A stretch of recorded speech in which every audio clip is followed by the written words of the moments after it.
What it do, fellas? Welcome back. And you know what? I am happy right now. You want to know why I'm happy? Because I switched phones. And I switched phones not to a new phone. I switched to one of my old phones. An iPhone 5C. I replaced the screen on it, and it was a blast from the past. It is so small compared to phones now. And I got to see all the old things that were on it. I had a reminder telling me to do my homework that was like 1,743 days ago. Guess I didn't do my homework. Right here is the best part of this phone. Listen to this, okay?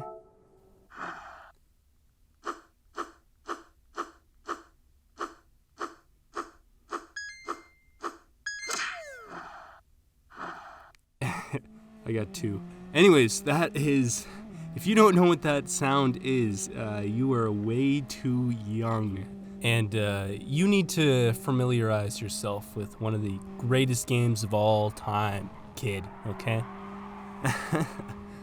And yeah, you might be wondering why I downgraded my phone to something that can barely run Safari right. It struggles with that. And I say to that, it takes away the distractions, you know. My new phone was way too easy to just open up YouTube or anything else and waste away in front of a screen looking at Instagram Reels. So back to the 5C, fits in my pocket better. But after using this phone and looking at all the old reminders, photos, messages with people, and countless other things, it got me thinking about the changes that have happened since then. I use this phone since probably grade 6 to grade 10, maybe grade 11, and a lot of the things from then are quite different than how I am now, and a lot of the things have not changed. And with all this change over the years, I gotta wonder, what was the reason for this? Was it because of a global pandemic for years? Maybe. Was it because of my own thought, my own wishes to change? Maybe as well. But I feel like the majority of it was part of circumstance.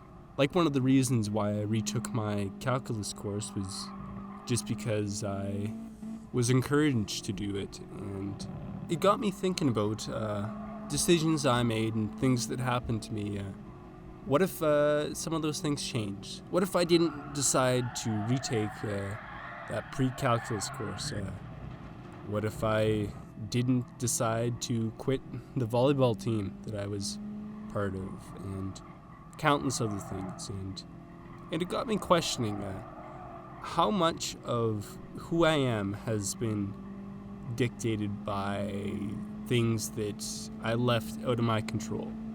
Due to the weather, due to just circumstances of nature, would I still be the same person that I am today? And I gotta say no. It's interesting to think about, and in some ways scary to think about. To think that we just give up a lot of our path in life because of things out of our control. There's things that we cannot control. We can't control the weather. We can't control when the sun goes up or goes down. We can't say, give me 25 hours in the day, not 24, and countless other things. But there definitely is things that we have control of. We can control this mass that we call a body around, this little meat shell, and we can control how we think about things and how we react and how we go forward with it. I had a conversation with one of my friends not that long ago. This person has been in this job for quite some time now. I believe it's been since high school, and it seems like an okay job. He worked for a dealership, moving expensive cars that probably cost more than houses and more than he could definitely afford to pay back around, and And he moved these cars all around the city and sometimes even outside of the city. And for an 18-year-old, it seemed like a pretty good gig. He got this very trusting job that I believe even paid a little bit over a minimum wage. But when we were talking, he told me that he got fired from it. And he asked me what I should do next. And he sounded like he wanted me to give some kind of advice or guidance or tell him what to go into for schooling or for, a career path. And it seems like he wasn't super happy at his where he was in life right now, in his position and how it turned out. He's kind of put back to the drawing board, back to square one, and at the time I couldn't really give him any advice. I couldn't think of anything to say. But after a little bit of thinking about it, I came up with some stuff that I wanted to say.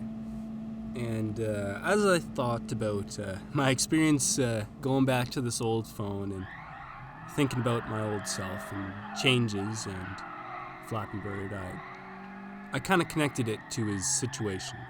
My friend right now, whether he wants it or not, has the opportunity to make a change in his life. I'm not knocking him for his old job or trying to get on my high horse. It's the last thing I want to do, but I know he can do so much more, and I think he knows it too. It may have been forced upon him, but he's got to go from here now. And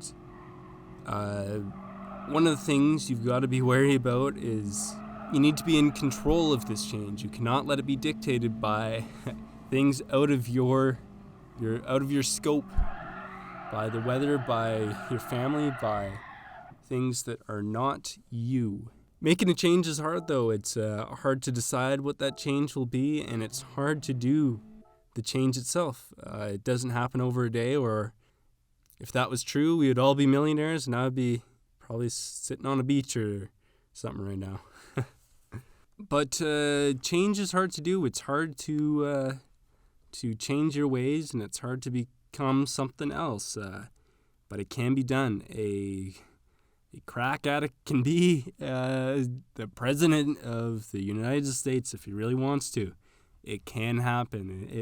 It would take a lot, maybe even a miracle, but it can happen. So what's the trick with it? The first thing about change is change has to come from your identity. All right, think about this. What makes a runner a runner? If you said running, you are correct. It is because they run, of course, right? If a runner wakes up every day and go for a run, they are obviously a runner, right? But now think about what if that runner stops running for one day, quits, he says, I'm going to sleep today, I'm going to sleep in, and I'm not going to run. Is he still a runner? You would probably still say yes, and I would say as well. But now think about 3, 4, a week. Are they still a runner? Yeah, probably. But what if we go to a year? They don't run for a year. They say, screw this. I'll do it later. Are they still a runner? I would say probably not. But at what point are they not a runner? How many days does that take? So, if you say you're going to be something, if you do it enough, you will be it. And the reverse is true. If you never do something, if you never do what you want to work towards, you will never be that thing. Another thing about this runner is if he keeps slowing down his pace, slower and slower until he gets to a walk, he will not be a runner as well, right? It doesn't matter how many times he goes out or for how long he goes out. He will not be a runner if he's walking. And this is the same thing. If you're not putting in the effort to do your work well, to do it properly, to do it to your full abilities, you will not be super successful. You can call yourself a runner, but you are just walking out there. And finally, if this runner believes he's not a runner, he does not believe that he's capable of doing it, he will also not be a runner. He won't be able to do it. He will just sit in his room eating a tub of ice cream, crying to himself. I hope this example makes sense for how you need to change, right? First off, you have to put in the work. You have to be putting in the reps.